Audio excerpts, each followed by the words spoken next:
When I see a black man and one man, I think of strength, black empowerment we have within, building community development. Let's continue to build our own. Let's continue to stay strong. Motivation, no matter the hate, no stopping. You just go. Listen up to Quan, John, and Queen P for giving us a voice. Speak up for what's yours and yell and make that noise. We are kings and we are queens. Melanated royalty, just getting started. Loving self, self and knowledge. Stack that wealth. Motivational motives, y'all.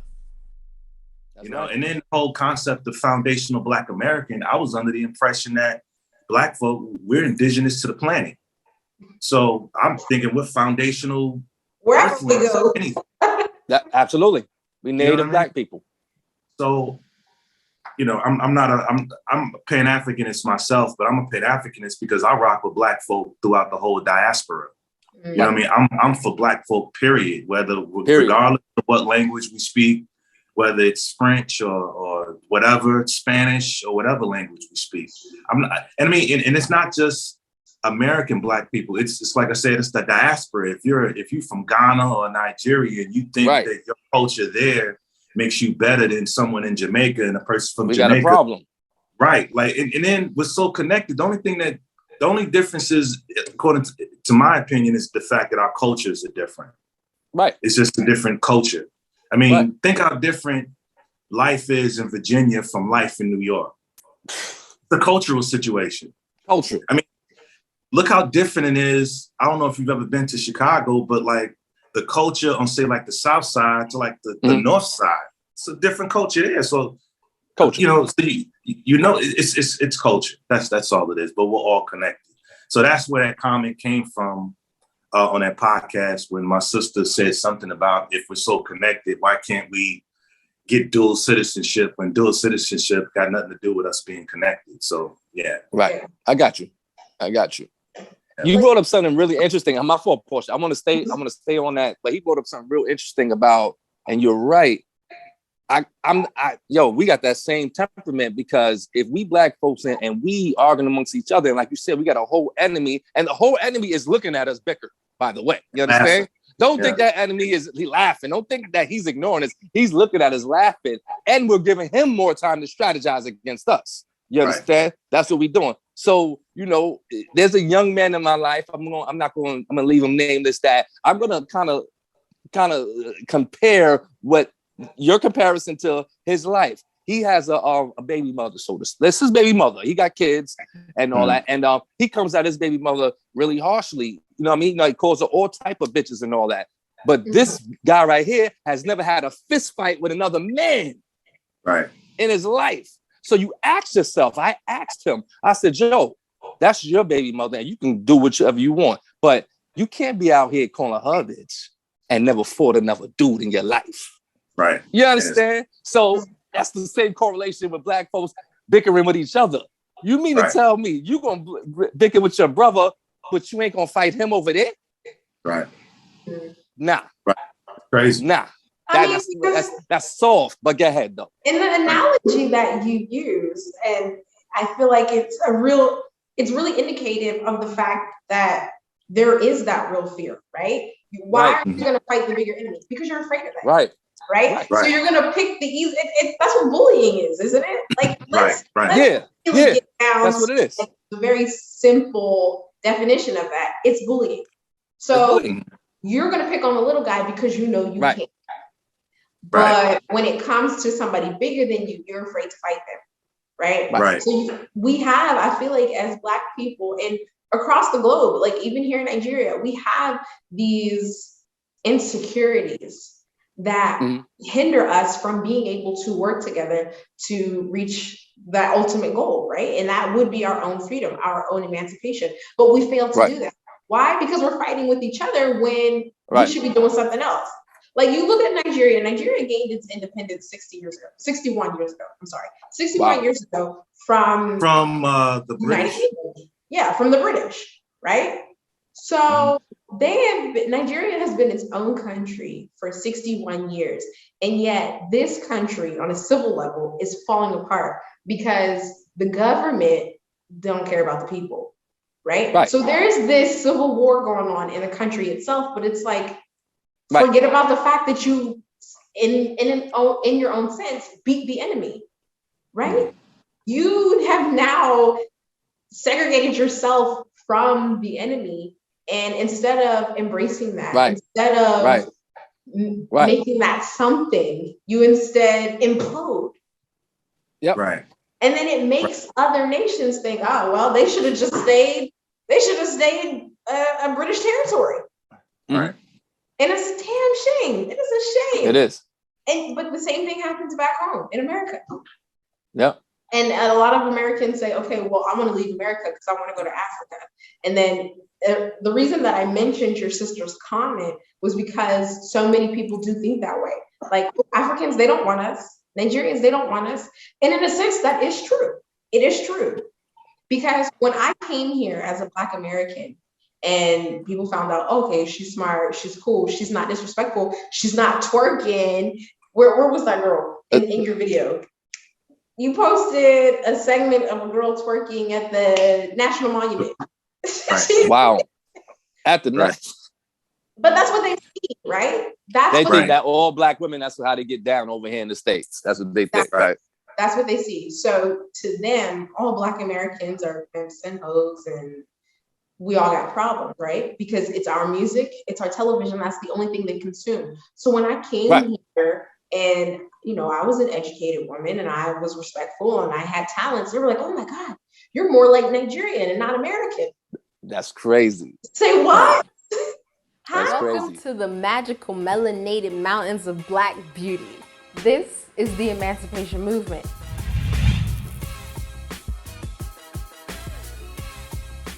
And we're just 2 months away from our holiday. Yes, our holiday. I'm talking about Kwanzaa. Kwanzaa is derived from the Swahili phrase matunda ya kwanza, which means first fruits. Swahili is a Bantu language spoken in Eastern and Southern African countries.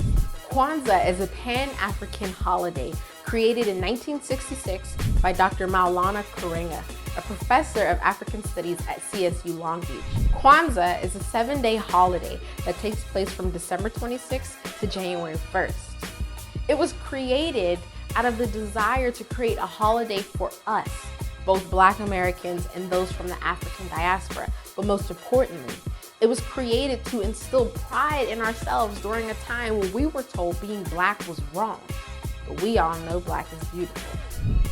During the 7 days of Kwanzaa, we dance, we sing, we tell stories, we eat, and we discuss one of the 7 principles of Kwanzaa. Each day is dedicated to one of those principles. Day 1 is umoja, which means unity. Day 2, kujichagulia, which means self-determination. Day 3 is ujima, which is collective work and responsibility. Day 4, ujama, which means cooperative economics. Day 5, nia, which is purpose. Day 6, kumba, which is creativity. And the last day of Kwanzaa, day 7, is imani, which means faith.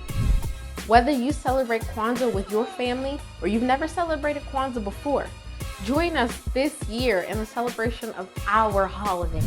Every night of Kwanzaa at 4 p.m. Eastern Standard Time, melanated royalty from both the US and Africa will come together via Zoom to keep the tradition alive. If you're new to this and don't know exactly what to do, don't worry. Over the course of the next few days, we'll be releasing more videos that'll give you a little bit more history and more information on how to properly prepare for this year's Kwanzaa celebration. If you haven't done it yet, join the Emancipation Movement on Facebook, like this video, share, and subscribe. We hope to see you soon. Bye.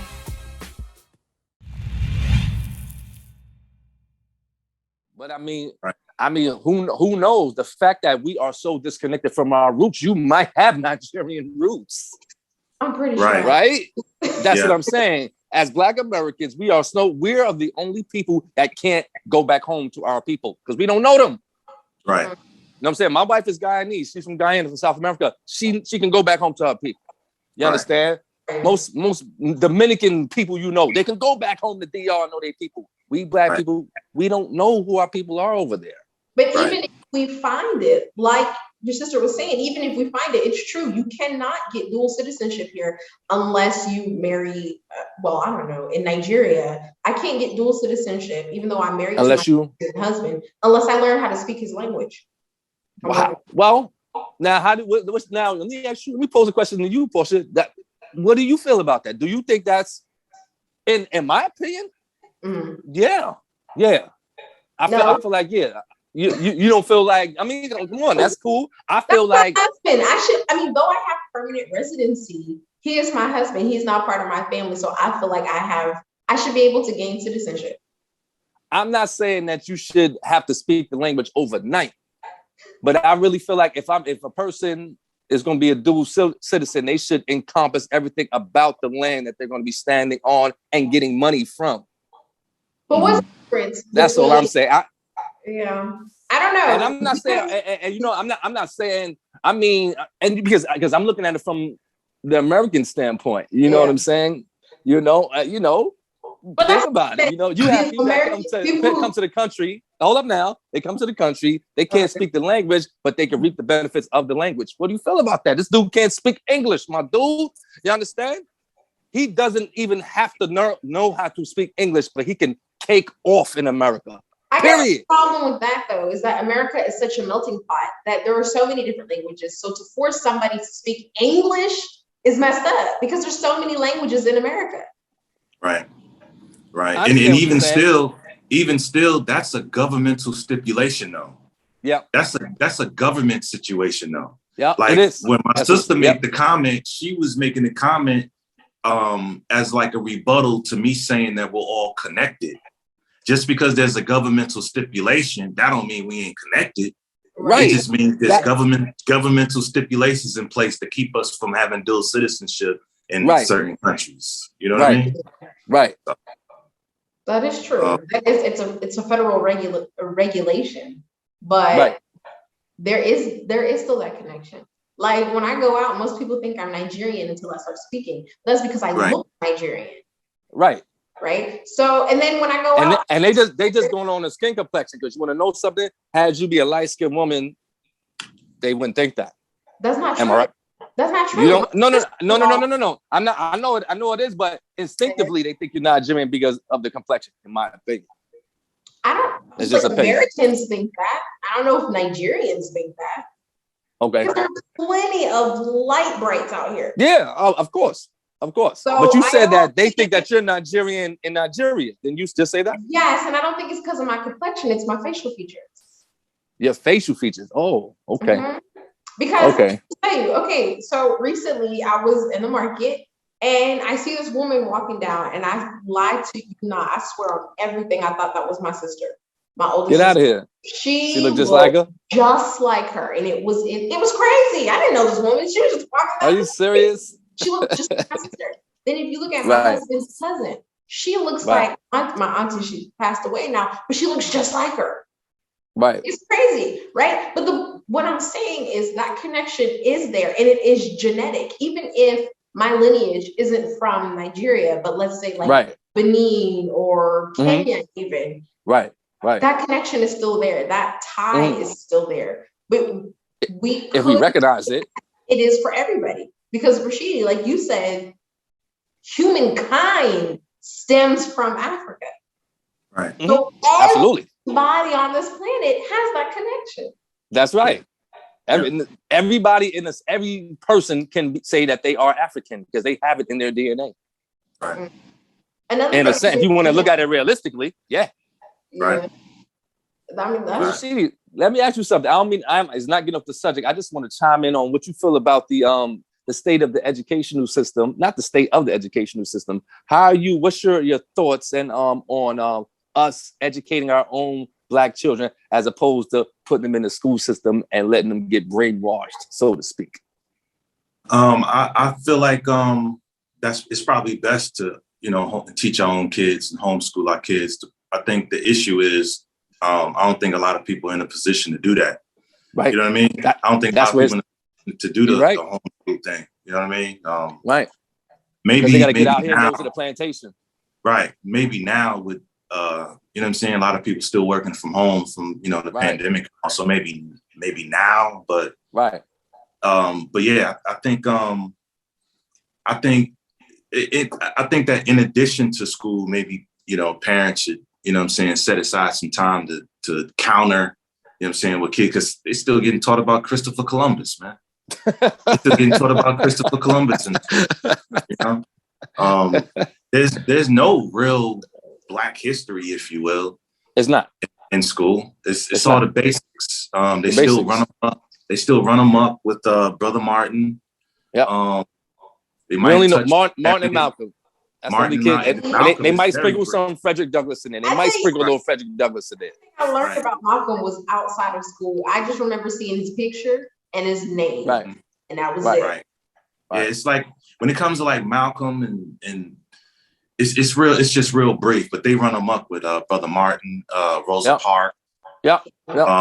Frederick Douglass, like you said. Maybe Harriet Tubman.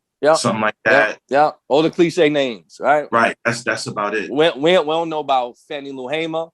That's right. Ella Baker. We don't know these people. Right. I had to learn these people when I got into my 40s, my dude. Right. You understand? And I'm like, and then what they say about Martin is all half-assed. Right. It's half-assed. They only talk about the I have a dream speech. That's it. That's it.